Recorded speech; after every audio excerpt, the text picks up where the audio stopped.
కమలా Harris కమలక్క అని ఎందుకు పెట్టారంటే మన ఇండియన్ ఆరిజిన్ అంటున్నారు కదా, ఇండియా కాదు కానీ ఇండియన్ ఆరిజిన్ అంటున్నారు కాబట్టి మనం అయితే ఇక్కడ అక్క చెల్లి వదిన అని పిలుచుకుంటుంటాం కాబట్టి కమలక్క అని చెప్పి పెట్టుకొచ్చాను.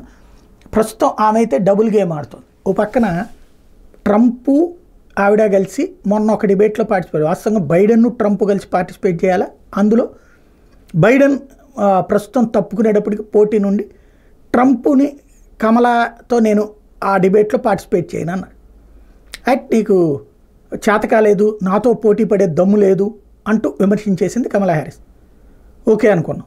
తీరా చూస్తే సిఎన్ఎన్కి సంబంధించిన ఆ డిబేట్లో పార్టిసిపేట్ చేయకుండా ఇప్పుడు ఫాక్స్ న్యూస్లో వాస్తవంగా ఇంకొక డిబేట్ ఉంది ఈ వీక్లో, దాంట్లో ఆల్రెడీ ట్రంప్ ఓకే అయి ఉన్నాడు.